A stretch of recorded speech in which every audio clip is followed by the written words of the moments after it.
enxergar realmente a proposta, né? E as ideias. A terceira rodada. Eu quero que o Samuel passe as ideias aí. Não vai precisar dividir em grupo hoje. Não, eu Então, obrigado aí pela participação. Eu vou tentar fazer um pouco mais complicado, até porque eu conheço o processo. A parte inicial das apresentações é quem somos nós, por que a gente está aqui, então isso eu vou passar um pouco mais rápido. Pacto de convivência, né, descrição, tempo de fala, tudo isso não precisa. Então, uma coisa bem rápida. O cronograma também, né? A nossa expectativa aqui é de, né, final agora de dezembro, novembro fazer a consulta pública e dezembro fazer a conferência final. A expectativa é nesse ano terminar todo o processo participativo para, ali em janeiro, a gente entregar a versão consolidada para a Câmara de Vereadores. Então, está fechando a terceira etapa, mas internamente a gente já está trabalhando na versão preliminar, já do anteprojeto de lei. E aqui uma parte só da síntese da segunda rodada, né? A gente já tem todos os produtos lá no site. Né? Agora, diferente da segunda rodada, a gente já tem um relatório daquelas oficinas territoriais que a gente fez na segunda rodada. Aqui estão o resultado da leitura técnica que foi feita, né? Os temas que foram abordados na segunda rodada, os princípios que foram discutidos, as perguntas que foram respondidas, né? As diretrizes, o que teve para cada área, né? Cada uma daquelas 6 perguntas, o que teve de resposta. Então, teve um número aí, né, de resposta relativamente representativo, número de participantes, né, então a gente está aqui na área 2, né, foi aquela que teve pouca participação na segunda rodada, as outras teve um número um pouco melhor, né, aqui as fotos, está ali o relatório e aqui um pouco a síntese do que veio nessa segunda rodada, então, para cada uma das diretrizes, qual foi o nível de concordância e de discordância. Então, teve uma boa aceitabilidade, de uma forma geral, das diretrizes, mas o pessoal solicitou, não estava prevista essa terceira rodada de oficinas, né? Ela foi uma demanda que apareceu em algumas das reuniões comunitárias e teve para o conselho, no sentido de poder apresentar um pouco mais de conteúdo de cada área, aprofundar um pouco mais a proposta de ocupação e tal, para poder ter algum alinhamento antes da consulta pública.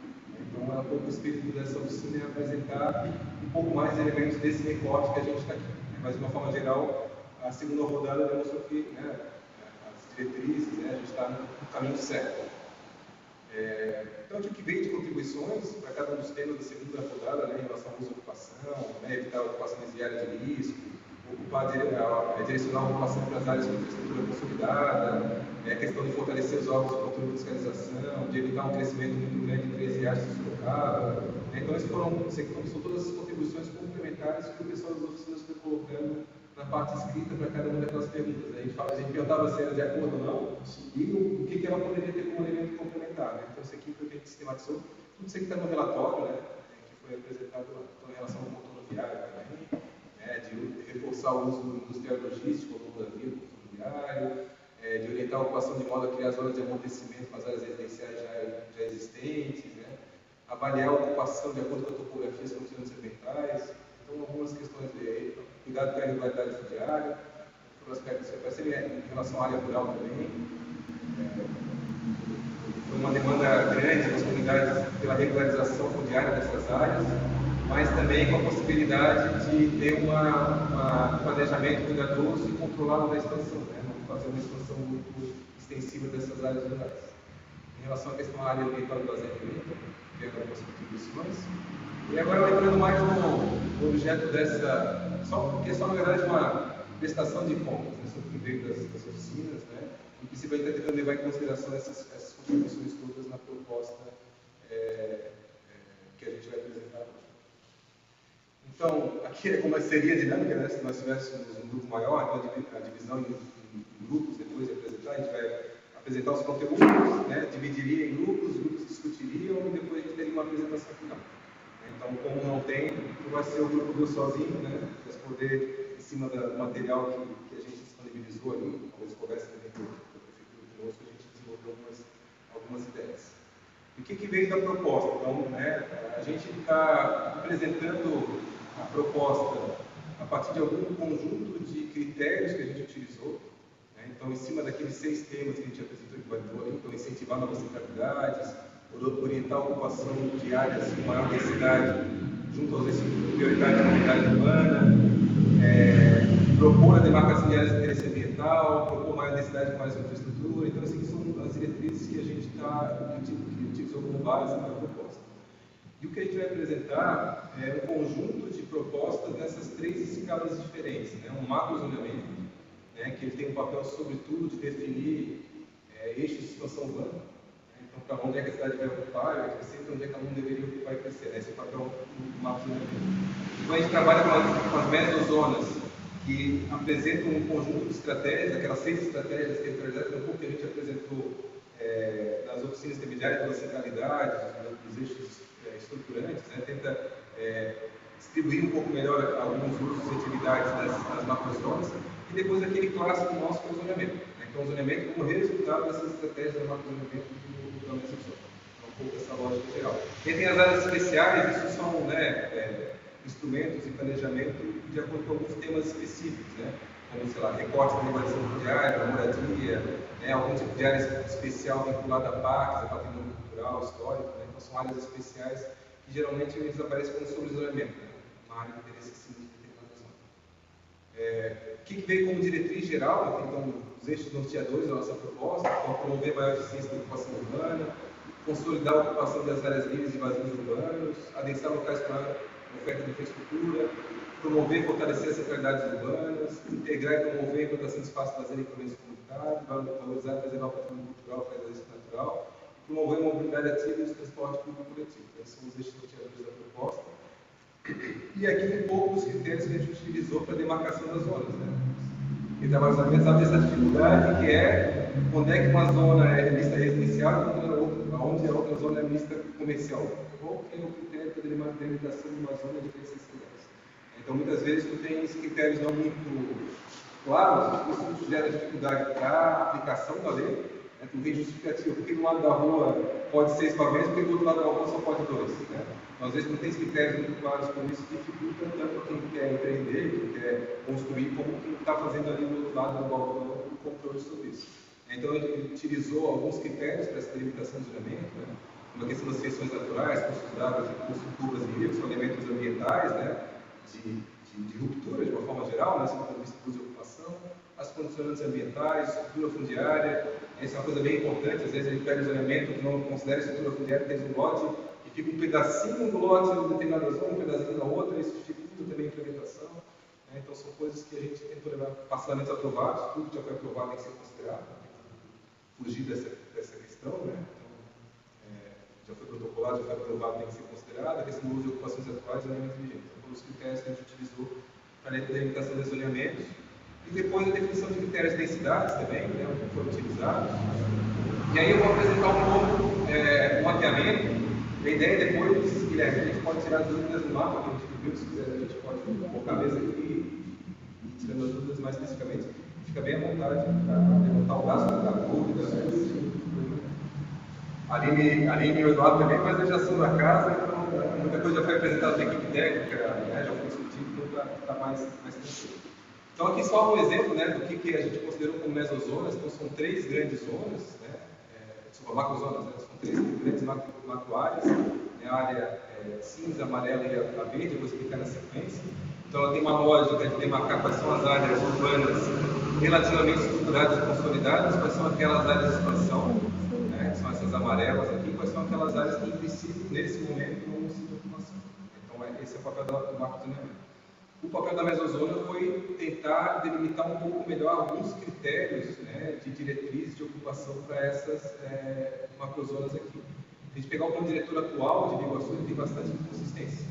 A macrozona não bate com o zoneamento que passa de uma macrozona para outra, né? Então a gente tentou compatibilizar de uma forma bastante cuidadosa, né, essas camadas de zoneamento. Então, só apresentando as macrozonas com um pouco mais de detalhe, então a gente tem a macrozona estruturação e otimização da ocupação urbana, assim, deixando bem claro qual é a ideia. A ideia é que essa macrozona seja, nesse momento, aquela prioritária para a ocupação e intensificação, porque ela é mais acessível, tem mais infraestrutura, né, tem elementos, né, de infraestrutura mais consolidados. A amarela, aquela de zona de transição, então comporta perímetro urbano, então vai ser possível parcelar, vai ser possível ocupar, mas com critérios um pouco mais cuidadosos, porque é uma área que ainda não tem, né, muitos elementos construídos, então a gente pode, se a gente não cuidar, né, a gente pode ocupar de uma forma bastante problemática, como aconteceu em Palhoça, né? E tem esses núcleos também aqui isolados, né? A ideia é que hoje eles não são período urbano, mas que a gente possa demarcar alguns períodos urbanos descontínuos para viabilizar a regularização fundiária, que eles começam a pagar IPTU, começam a ajudar a prefeitura a financiar também algumas das melhorias que eles solicitam. Então, então essas são as três macrozonas, né? Muito da delimitação dela tem a ver com as áreas já ocupadas, com as áreas de expansão e muito ligado também às condicionantes ambientais. Que já tem de área de borraria, né? Que viabiliza a ocupação de algumas dessas áreas. Aqui estão as mesozonas, então vocês veem que, você deve ver, né?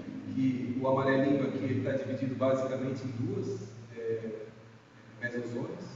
O que é cinza está dividido em três mesozonas, que é a consolidação urbana, qualificação ambiental e redução da vulnerabilidade e a qualificação urbana e paisagística da obra. Essa grande área azul aqui, né, que tem essa característica de qualificação urbana e paisagística da obra. E, do ponto de vista da área aqui, né, menos consolidada, a gente tem daquela zona de expansão urbana, na zona de expansão urbana, a gente tem a de articulação estratégica, que é ao longo da alça de contorno, né, e também tem a zona de transição rural e urbana. E eu vou explicar cada uma delas agora com maior detalhe. Então, indo para esse recorte aqui, né, dessas três macrozonas aqui, mesozonas aqui a gente tem, então, a mesozona de qualificação urbana e paisagística, que é essa azulzinha, né, e ela tem como objetivo consolidar a ocupação urbana, incentivar a ocupação das áreas vazias, estruturando o sistema de centralidade, sistema de espaços livres e qualificando a mobilidade urbana. Como que ela está hoje, né, que é essa consolidação aqui, né, dá uma caracterização geral de como é que está essa área cinza, né, o que falta para ela, né, essa mesozona cinza aqui, ela hoje tem a concentração de centralidades, ela tem maior atendimento de equipamentos comunitários, é onde concentra a maior quantidade de áreas livres de recreação também, não que não tenha demanda para novas áreas, né, mas é que concentra mais. E o que faltaria ser fomentado nessas áreas? Né? Consolidar a ocupação, priorizar o adensamento nos vazios urbanos, né? Fortalecer essas centralidades e a integração entre essas centralidades que foram representadas pelo livro. A mesozona de valorização ambiental é essa, se vocês for visualizar aqui, olha, tem essa característica bastante clara de ser essa ocupação de transição entre essas áreas mais consolidadas e essas áreas de morreria. Então, onde a gente está começando a ter um cenário mais delicado de ocupação em encosta, de regularidade fundiária, né? Então, aqui tem que ser uma área um pouco mais cuidadosa e essa área aqui tem uma característica também de uma área de inundação. Ela já está ocupada, majoritariamente já está ocupada por condomínio, essa parte aqui, né? Então, aqui tem a vulnerabilidade do ponto de vista da área de inundação, mas a ideia é que dali não se verticaliza, porque não tem, em princípio, a característica, né, ambiental mais estruturante de ser uma área inundável não seria interessante nesse tipo de ocupação. E essas bordas aqui também, né? Então, a lógica dessa zona roxinha aqui, né, de compatibilizar novas ocupações com as condições geológicas, geotécnicas do terreno, promover a urbanização e a regularização fundiária dos assentamentos urbanos cercados. Então, é conter, eu acho que conter um pouco, né, não colocar em eixos de expansão e nem de verticalização nessas áreas. E a mesozona de qualificação urbana e paisagística da orla, né, então são áreas de orla marítima e fluvial, com características ambientais e culturais relevantes, específico potencial paisagístico, né, pouca acessibilidade e visibilidade da orla, porque muito dessa orla aqui já está ocupada, né, tem pouca permeabilidade da orla, dificultando sua apropriação pública, presença de atividades de pesca e gastronomia, escassez de equipamentos de apoio ao lazer e ao turismo, problemas decorrentes da falta de saneamento, ocupações irregulares, então é uma característica dessa grande área de obra. O que falta poderia ser incentivado, né? Então, promover o fortalecimento e salvaguardar os valores paisagísticos e funcionais das atividades turísticas, né? A questão dos acessos à praia, qualificar, né, a ocupação minimizando o impacto ambiental. Então, um pouco essa lógica de qualificar isso tendo clareza da importância paisagística, cultural, histórica que essa área significa no contexto de Iguaçu. Aí nas mesozonas dessa área de expansão, a gente tem a mesozona de articulação estratégica, que é essa ao redor da alça de contorno, e essa de transição rural e urbana, que é essas áreas amarelas. Então são duas mesozonas principais. Então a de articulação estratégica, não sei se o Guilherme lembra, mas quando o diretor atual, ele estabelece um buffer de 200 metros ao longo de toda a alça de contorno. O que a gente identificou é que essa alça de contorno atravessa áreas de fragilidade ambiental, por causa do contrapico, nem tem possibilidade de ter esse buffer, né? Então o que a gente fez foi ampliar um pouco algumas áreas disso, né? até para permitir alguns tipos de empreendimentos um pouco mais estruturados, como condomínios logísticos, industriais, né? Que às vezes numa faixa que você tem dificuldade de implementar, até que 200 metros vai ter que sair a faixa de alça de marginais, acessos, né? Então, a ideia é que possibilite isso em áreas estratégicas, né? Onde não tem tantas condições ambientais e também é articulado, né? Com a BR-101 aqui também com essa área de expansão urbana aqui mais ao sul. E aí tem a mesozona de transição rural urbana, que é essa amarela, né? Pega toda essa borda aqui da alça de contorno, que ela é um pouco mais delimitada pelos morros aqui, né? Aqui é a área de planície mais ampla, aqui ela já começa a ter um estrangulamento por causa dos morros. Pega essa área de expansão aqui, a partir da área, né, ali da área central, nós temos condomínios ali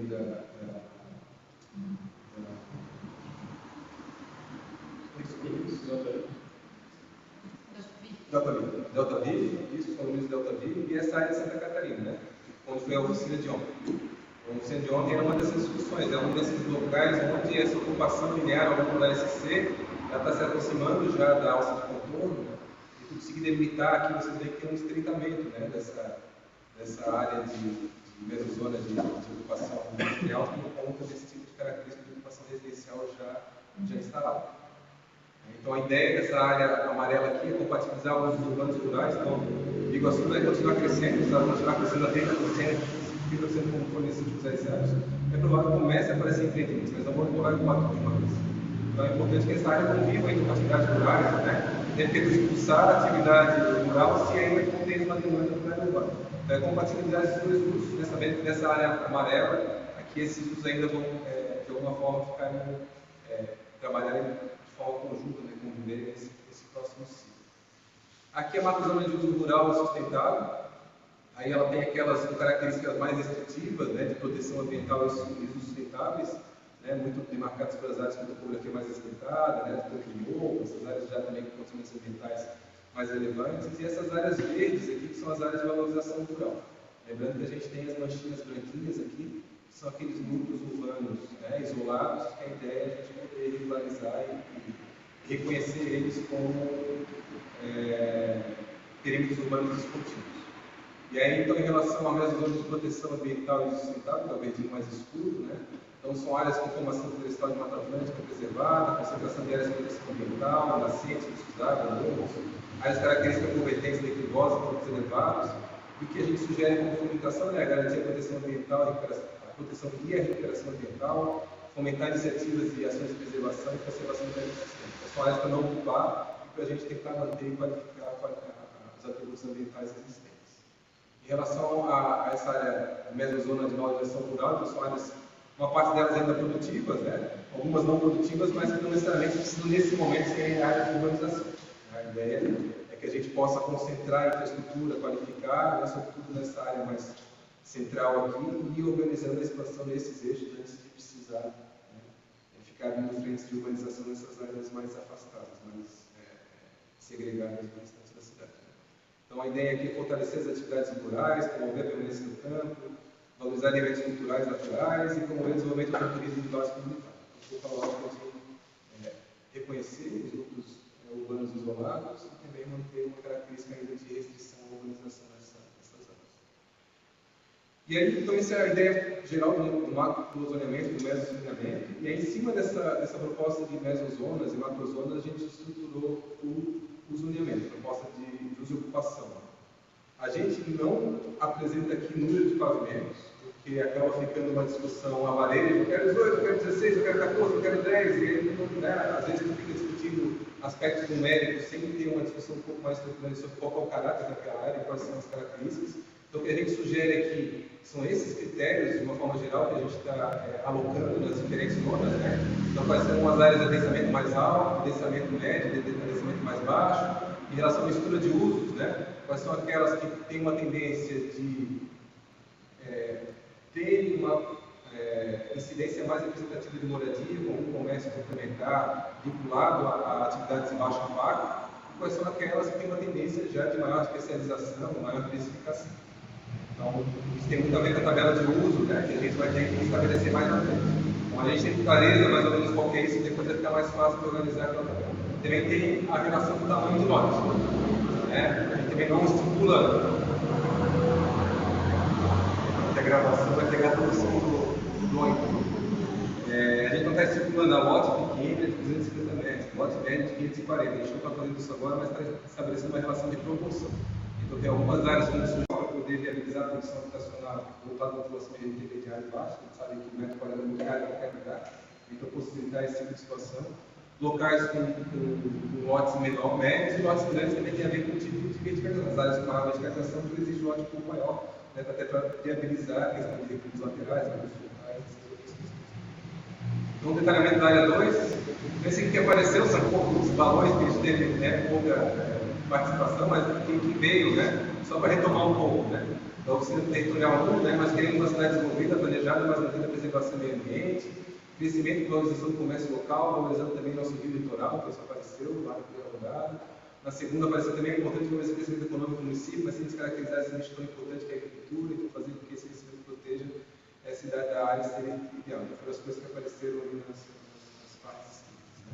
Então, aqui é o recorte, ele pega toda essa margem norte, né, do Rio Iguaçu, aqui quase até a alça de contorno, mas ele não toca na alça de contorno. Né? Essa parte da alça de contorno aqui está na área rural.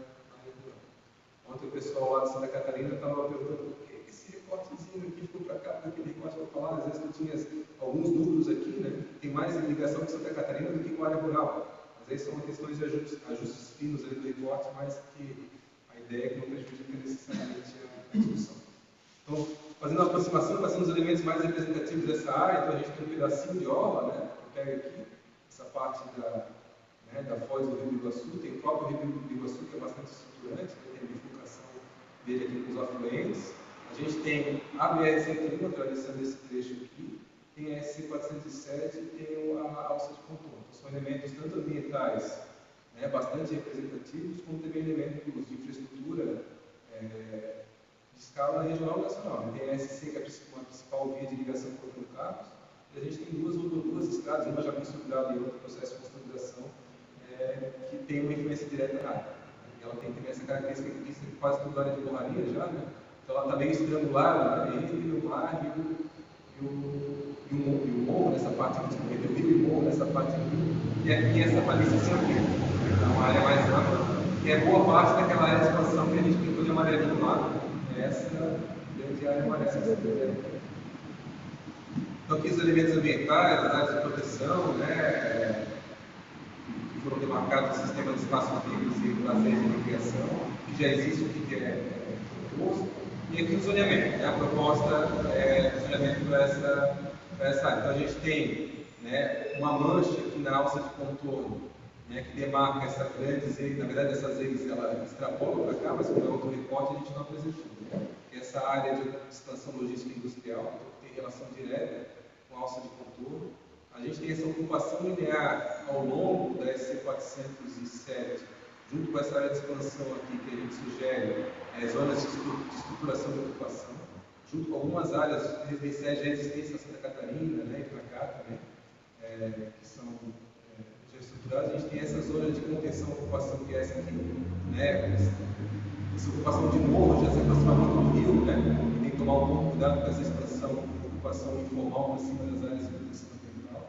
E a gente tem aqui essa zona de desenvolvimento, zona de valorização da horta, esse ZVO2 aqui, e a ZPP, que é essa zona de proteção de sistemas naturais. Então, essas são as zonas que eu posso e vou apresentar as diretrizes gerais para cada uma delas.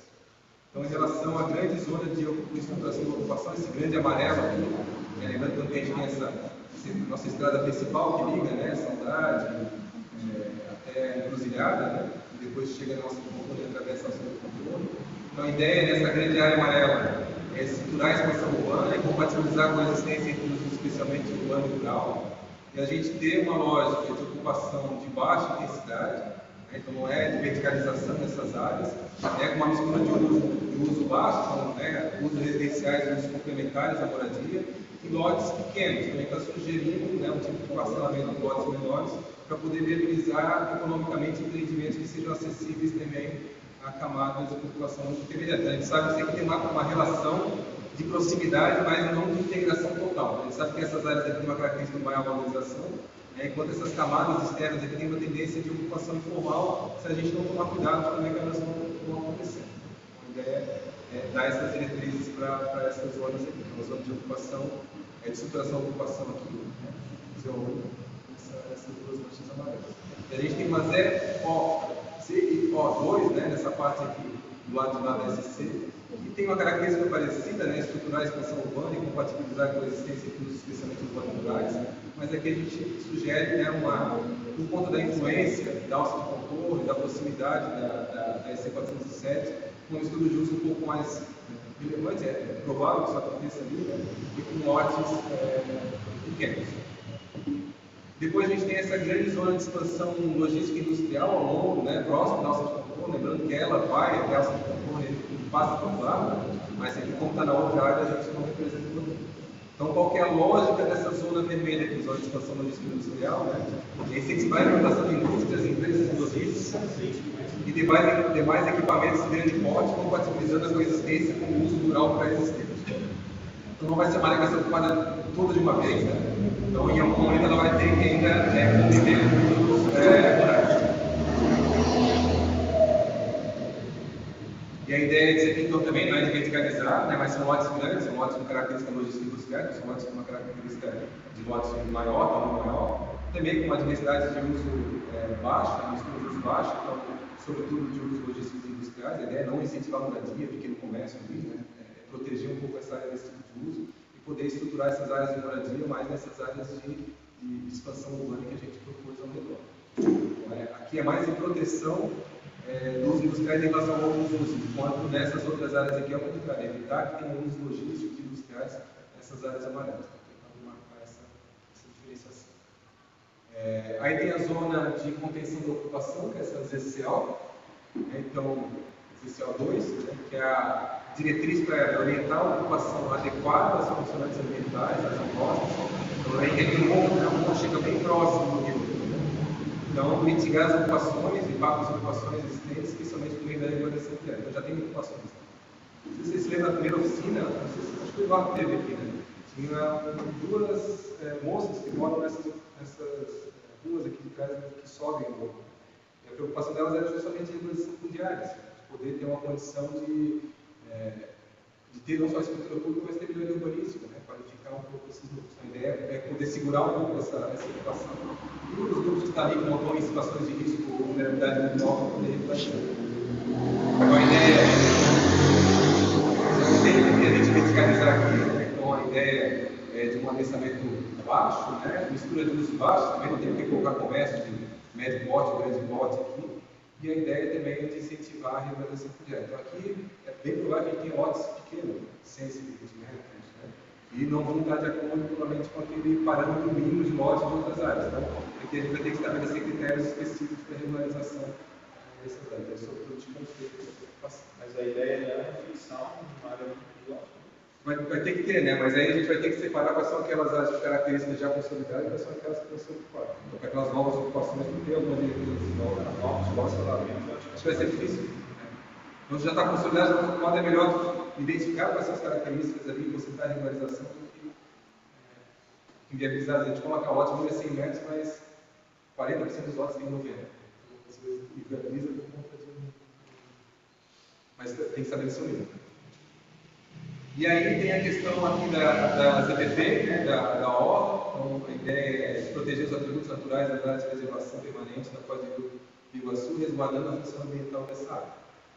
E aí a ideia, e aí tem a zona de valorização paisagística. Essa bordinha aqui. Sabe, Márcio? Como é que lá é? no mapa geral, ela aparece aqui, né? Ela ao longo do rio. Ela aparece aqui, né? Não é azulzinho. Valtrin. É azulzinho. É só o texto que Então a ideia para essa é que a gente tem então um adensamento baixo, né? Uma mistura de uso média e lotes pequenos ao longo dessa. Então tem a ZVO5 e a ZVO2. Né? Você vê que modifica um pouco a lógica do adensamento. Né? Então tem algumas áreas aqui mais a montante do rio, né? com a gente com um adensamento baixo e médio, com uma estrutura média, mas lá quase no limite mais externo, a gente tem essa ocupação de baixa intensidade com estudos. E a gente tem uma pequena área ainda que faz essa transição entre área de expansão e área de morraria, né, que quase não tem ocupação, e ela está do lado do rio, né, que é uma área um pouco isolada, ligada à ocupação, né, então a ideia é poder estruturar um pouco mais esse espaço entre os dois rios, e essa área aqui já começar a trabalhar para a transição para as áreas de proteção ambiental. Então aqui a ideia é com umas ideias tem como o desenvolvimento rural, incentivo à agricultura orgânica e a integração com a cidade. Então, a ideia é não permitir parcelamento do solo, né? O mínimo é um ótimo rural, né? E a gente ter a edificação, a gente pode ter as edificações isoladas embaixo do parque e a mistura de usos abaixo da mistura de usos. Aí, por fim, a gente tem essa zona de proteção de ecossistemas naturais, então essa área de topografia mais acidentada próxima do morro aqui, né? Que aqui tem características de proteção mais severa. Então, proteger as áreas de morro, de relevância ambiental, bem como valorizar a paisagem natural. Então, também não é permitido parcelamento dessas mortes, né? Permite edificações isoladas de baixo impacto e uma mistura de usos também de baixa intensidade. Né? Nada de comércio maior, de atividades mais fortes nessa área. E aí a gente tem também essas áreas já com características de zona especial de interesse social, que tem um murozinho aqui, né? É próximo do meio de onde a gente está. Né, que a ideia é delimitar com vocês e promover a implantação de habitação de interesse social e valor de acessibilidade. A ideia de implantação plantacional. É um projeto assim, já existe. É um daqueles, como é que é o nome disso? Foi da minha casa, minha filha. Saudade. O estudo que a gente fez é o empreendimento mais isolado da região metropolitana que a gente tem esse. Então, uma área com característica quase rural. Mas só para esse. Então, assim, a dinâmica agora, a ideia era a gente separar em grupos, fazer discussão, mas de repente o que a gente pode fazer tem um material, colocar as considerações. Ficar o máximo possível para você ver no rápido, porque eu não conheço muito dessa região. Tá. O meu interesse é bem pontual, então eu acho que não vai acabar não sendo produtivo. Né? Se quiser, para vocês preencher, a gente anota na arte, o que deve fazer de contribuição, acho que pode ser. Qual que é a área que A gente nessa verdade é quando é o campo de prazo. Aqui, né? Isso, que tem dois olhamentos, tem a zona de proteção e tem aquele que é da remodelação fundiária. Aquele do. Esse aqui? Isso, acho que é esse, né? Tem um canto já. Né? Sabe exatamente onde é que é?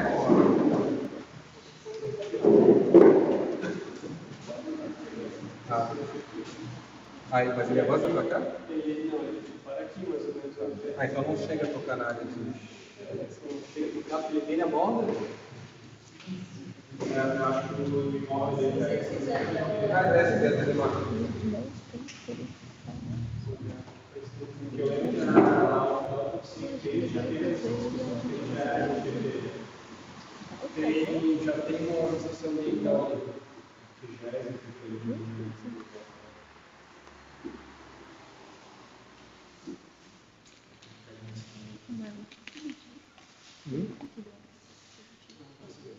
Não, de fazer uma dinâmica específica. Vai fazendo os comentários e a gente faz lá, né?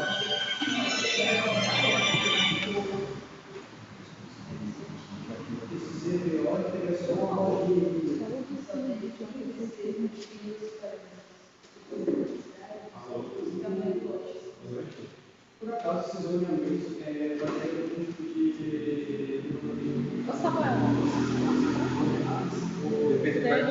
Vai anotando lá. Vem só para cá, né? Só para poder. Tá vendo? E daí a gente faz uma dinâmica que já fica. Se quiser botar a câmera aqui na mesa, se quiser.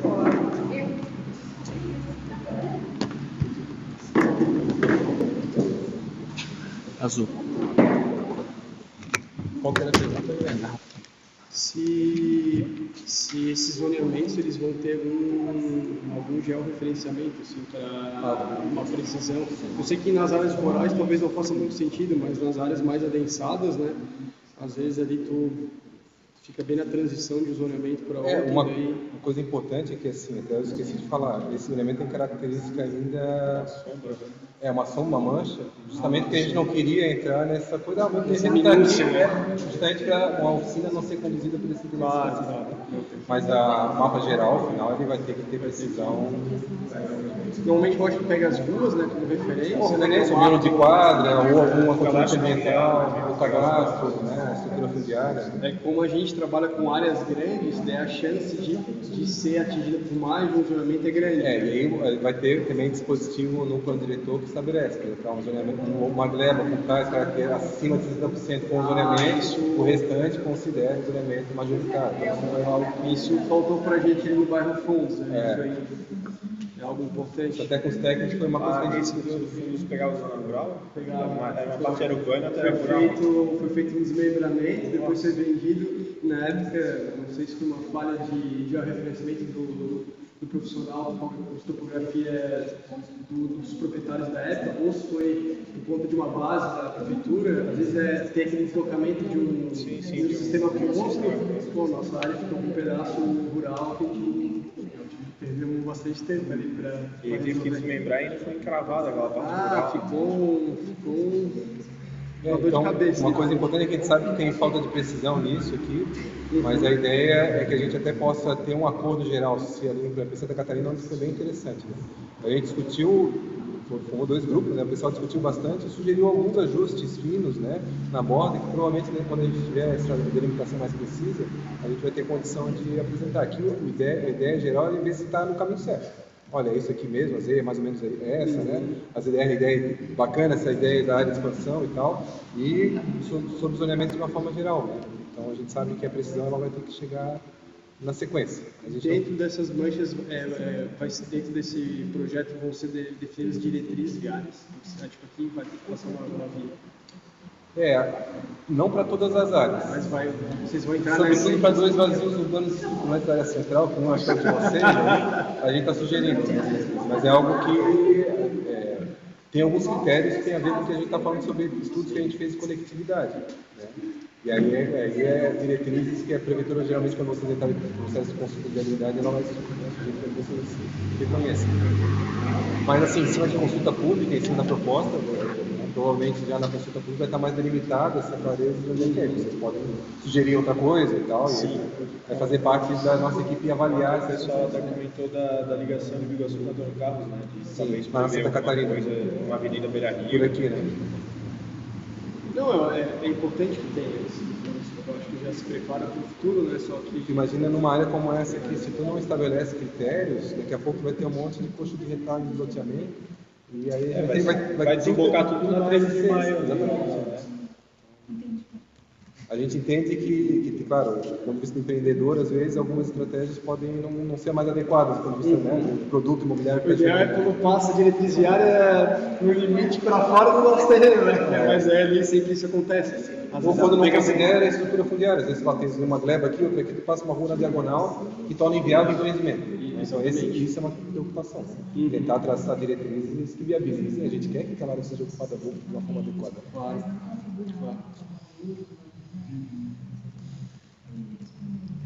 Dentro da CPP, aqui que a gente tinha conversado sobre algum tipo de uso para a marina, vocês veem possibilidade dentro dessas ocupações que vai ser uma outra tabela que vai ser criada. Que vai ser criada, né? A ideia, a gente não chegou nesse nível de refinamento, o que a gente queria era ter um acordo sobre esses tipos de situações gerais, né? Mas a CVB, em princípio, é uma área mais restritiva ao uso, né? Atualmente essa área já é ZPP, e aí, se eu não me engano, as únicas coisas que são permitidas no local são referente à infraestrutura, utilidade pública. Mas é que... Uma coisa até que eu queria sugerir, Guilherme, é que o Daniel, né? Ele encaminhou para o meu e-mail pessoal os estudos que a Lina fez. Eu acho que foi um projeto de uma empresa terceirizada, eu acho que é uma empresa espanhola. Mas a sugestão que eu queria ver, se vocês têm interesse, porque tudo que é material que a gente recebe, a gente gostaria de receber pelo canal oficial. Ah, claro. Tá? E aí tu mandar por e-mail do projeto, e aí o que a Uhum. gente faz é tornar público também. Todo material que a gente receber, tem que ver se é interesse da empresa tornar público aquele material, mas é um compromisso que a gente tem. A gente vai tocar aquele projeto, é um projeto já antigo, Já né? antigo, né? É, bem antigo, acho que já tem quase 10 anos esse projeto, mas é só para mostrar assim, um tipo de uso que poderia agregar alguma coisa ali para essa região, né? Porque todo o litoral de Biguaçu ele está meio que socateado, né? Tem aquela questão da moratória de marinha também que acaba impedindo também, a regularização fundiária. Mas assim, hoje eu acho que tu pode propor isso, né? Eu acho que Talvez essa questão de regulamentação mais específica, né? A ZPP, o que a gente coloca aqui como possibilidade de uso, né, Daniel? Edificações isoladas de baixo impacto, no que não pode ter parcelamento do solo, não pode ter desmembramento, né? E às vezes pode ter algum tipo de atividade náutica de baixo impacto ambiental. Então isso é uma questão de refinamento da proposta que talvez compatibilize, mas a ideia ali da zona é claramente de proteção e de conservação. Sim. Isso Não, é o já é bem definido. E na parte onde já tem uma ocupação, a ideia seria tentar trazer a regularização fundiária. Que ali a gente tem, informalmente, o proprietário que é da área, né, que é o seu Jaime Aleixo, ele doou para a comunidade ter um campo de futebol, tem um clube ali. Então, ele tem... Né? Campo do Pradente ali. O pessoal falou, acho que Beira-Mar, região, Qual é a área? beira-mar. É aqui nessa parte. Lembrado de baixo. e tem, eu acho, algumas ocupações ali. Mas tem A gente área- não tem muito interesse, né, nesse ponto, que já está informalmente doado, né, para essa comunidade. A ideia é só de regularização. Regularizar Então, se não é. e, claro, na parte de baixo, onde não tem, que uma área bem grande, né, se houver essa possibilidade de ter algum tipo de uso náutico, seria legal. Coloca ali a ideia e o princípio de ter até a ocupação de baixo impacto e com baixa mistura de uso, em princípio. Ele não inviabiliza empreendimento, né? A ideia é que essa mancha aqui seja uma mancha valorizável, né? A questão é só se tem condicionantes ambientais mais relevantes ou não. Mas a ideia, a gente sabe que no meio dessa mancha azul aqui, nem tudo é ocupação. Tem áreas que não estão ocupadas ainda. Mas a ideia é de não expandir para além disso, que já está... Porque aqui já começa a ter área de morraria, né? E aqui já é rio com as áreas de proteção de rio. Né? O que a gente nossa participação acho que vai ser mais efetiva naquela ali lá no... lá do Salveiro, né? Salveiro, lá já tem Tem gente grandão lá. Lá vocês têm, o Daniel tinha comentado, vocês já têm uma ideia de um condomínio? A gente tem uma ideia de trabalhar um condomínio, que a gente entende que algo aberto ali, assim, tipo um loteamento, por exemplo, ele, hoje com a ocupação que tem dos lados, ele não faz sentido. Assim. A gente até para caminhar ali, a gente vai fazer vistorias, o terreno, não vai ficar meio perigoso, assim, sabe? Então a gente entende que o aberto ali não funcionaria hoje. Talvez mesclar alguma coisa, vocês preveem alguma mobilidade para a região, né? Mas para fins comerciais, para a gente faz mais sentido o condomínio fechado, né? Ficar assim protegidos. Por conta realmente da vizinhança, sendo assim bem sincero. É isso, assim, do ponto de vista do empreendedor, vocês estão pensando questão, claro, porque a gente vê muito isso assim, é o produto que deu certo aqui na região do Biguaçu foi o Deltaville, que foi mencionado ali, que é um condomínio com um lote pequeno, e esse terreno fica bem mais próximo de São José, então ele tem eu acho que tem um público muito bom para esse tipo de produto daquela região, que é de frente para a BR, próximo do mar, próximo de São José, então esse tipo de moradia não tem muito para cá. Um empreendimento, ou são... Não afinamos grande. Não afinamos ainda esse desenho, né? Porque hoje ele tem um pedacinho que corta ali no terreno, que tem 3 ornamentos, se eu não me engano. Tem, eu acho que um offset da BR e tem umas ex. Porque talvez, assim... Pegar área de marinha. foi a galeria que a gente estava em processo na SPU já Tem problemas mais delicados de ter um condomínio ali, no sentido de ser toda a gleba um grande condomínio, e de tu ter também, do ponto de vista, vai ser muro voltado para a rua, né? Com nenhum tipo de permeabilidade. Né? Então, isso para o restante da cidade é dentro da lógica do condomínio que funciona. Né? Mas para fora, e talvez existem soluções que são intermediárias. Até o Delta Mid fez um pouco disso. Né? Sim. Ter fachada urbana voltada para a rua, por exemplo. Tem o comércio e serviço, né? Eu acho que tem um loteamento junto com o condomínio, né? Tem os dois, ele implantou praças, né? Fez umas coisas. Ele fez um loteamento e deixou alguns lotes maiores para implantar naqueles lotes condomínio. E voltado para as ruas, não é necessariamente, a não ser para esse ser, mas para as outras ruas também, áreas comerciais. Não, isso com certeza é legal. Garante algum tipo A de testada do condomínio é um lote. Isso. Ele só acessa por ali e depois o muro divide com as edificações que As fazem edificações frente que à fazem rua. frente para a rua. É pelo menos uma solução intermediária, né? O ruim seria que não tem nenhum tipo de integração, né? Que tem uma lógica de muro, né? Que fica realmente fechado. Fortificação, claro, para dentro é legal, Claro. mas, né? De uma forma Sim, ou outra. não, concordo. Então a gente vai te ver pelo menos mais 2 vezes aí. Vamos. No bairro Fundos, assim, a gente está com um projeto assim, bem adiantado, até a Aline que está cuidando do processo. No bairro Fundos, a gente tem aquele projeto que já está encaminhado, né? A gente também está acompanhando aqui as Ele já foi audiências. protocolado já? Já. Porque aí depois vai ter, de qualquer forma, tem as disposições transitórias do plano diretor que vai ter que avaliar essas questões, né? Os projetos que já entraram, já tem avaliação, se eles provavelmente vão ser avaliados de acordo com a legislação anterior. Então, eu não sei se ele chega a tocar, ele chega Ou dar um prazo, aí tudo depende de como é que vai ser. Porque Biguaçu tem a lei própria de condomínio horizontal.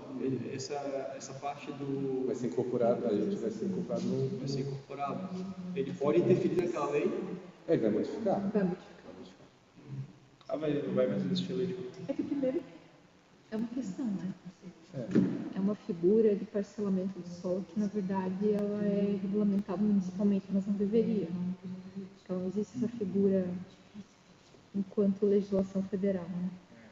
Como seria a lei de Está parcelamento do solo. complexa essa discussão em outros municípios. Tem debate. A gente lida hoje com 22 municípios. Na verdade, Não o Brasil inteiro, tem- não é só E a gente está tendo alguns problemas com o Ministério Público, porque eles também estão com essa dificuldade de interpretação da lei, porque a lei federal não menciona, tem uma lei estadual que já foi revogada alguns itens.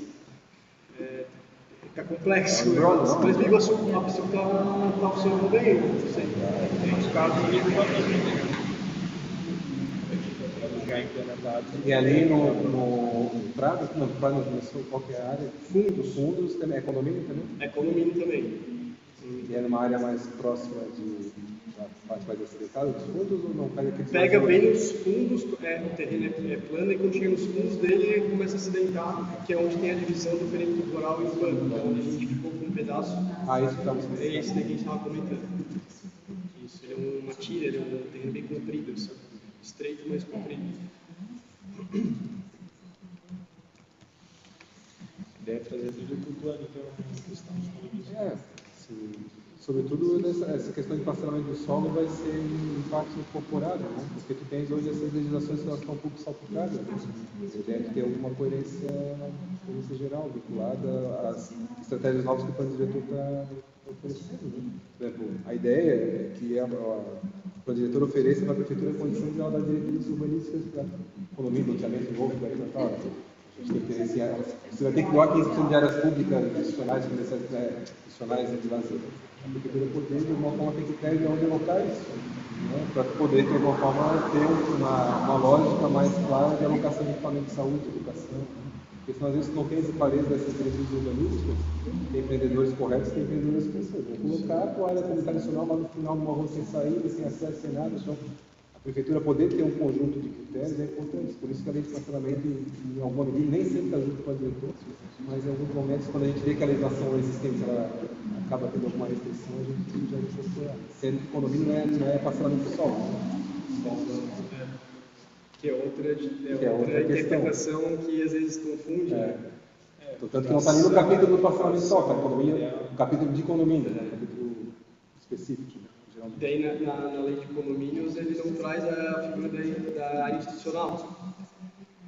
Mas pô, é importante, sim. Então na lei de Biguaçu traz, né? Tem que doar, acho que 7%. Tem que doar externo. A não ser que já seja filho do parcelamento solo aprovado. Tem município que a gente acha interessante, que é uma espécie de autódromo. Em vez de doar se a área, dá um valor, né? Que é o valor o município investe naquela região. O importante é entrar no fundo municipal. Tem que ter um fundo, se vai para o conta geral, é um abraço.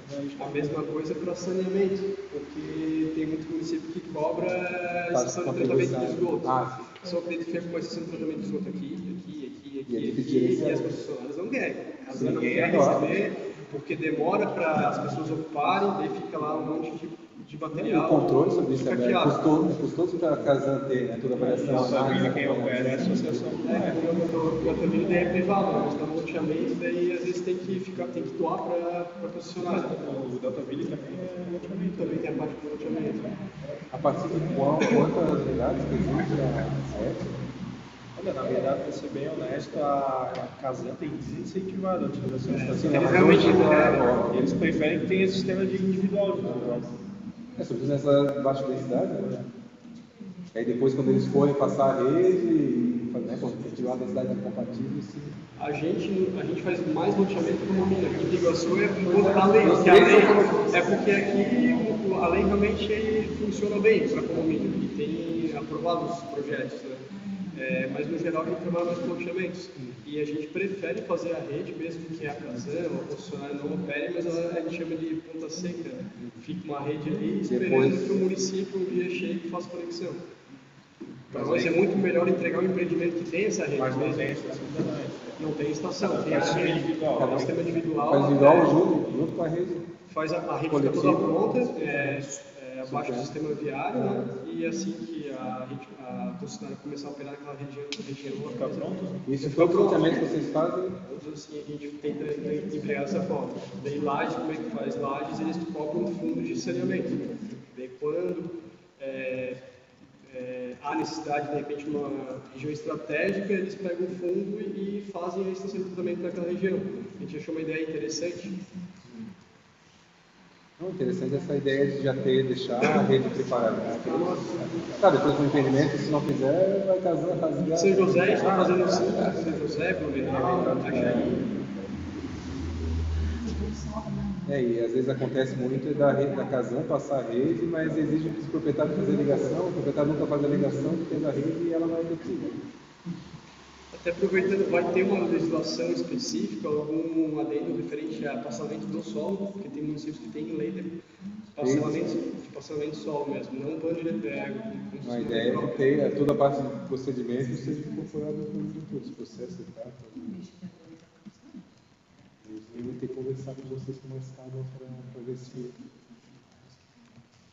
Isso a gente tem optado fazer também nos municípios que a gente trabalha no plano diretor, porque a gente percebe que às vezes tu tem elementos que são conflitantes.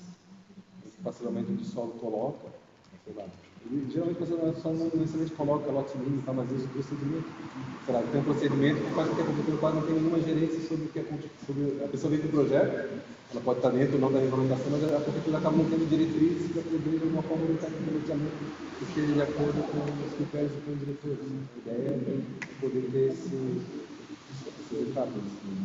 E também, assim, ter clareza para entender quais são as etapas direitinho, os prazos que tem, né, para a prefeitura responder, para não ficar um processo super moroso, sei lá. Então, é o caso aqui, né? Sei lá, a prefeitura lá diz, não, consulta de viabilidade, se tal coisa, hoje nem tanto, mas leva às 4, 5 meses. Mas estabelecer prazos, né? Tanto para um lado quanto para o outro, para poder a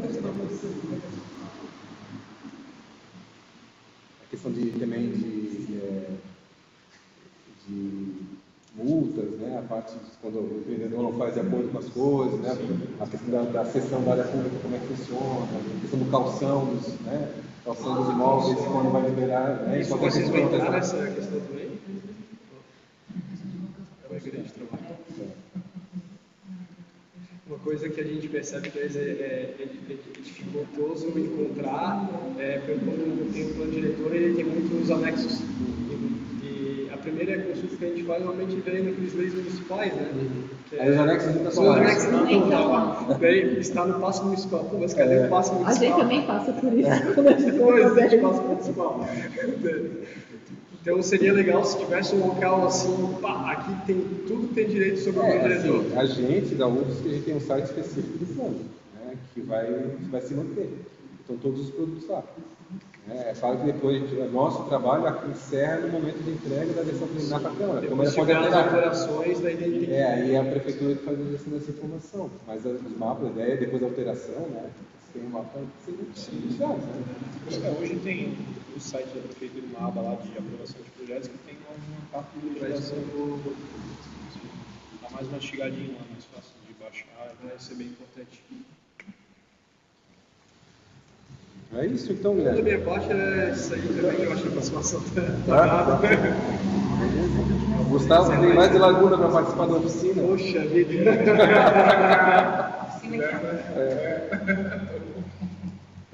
Nós estamos fazendo várias Encaminhamentos aí. sugestões.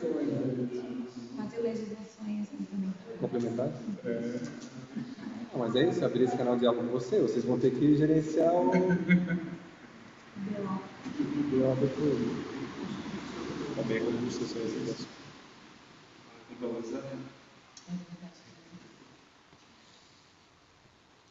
Então é isso, encerramos? Pode dar um pause ali agora na câmera.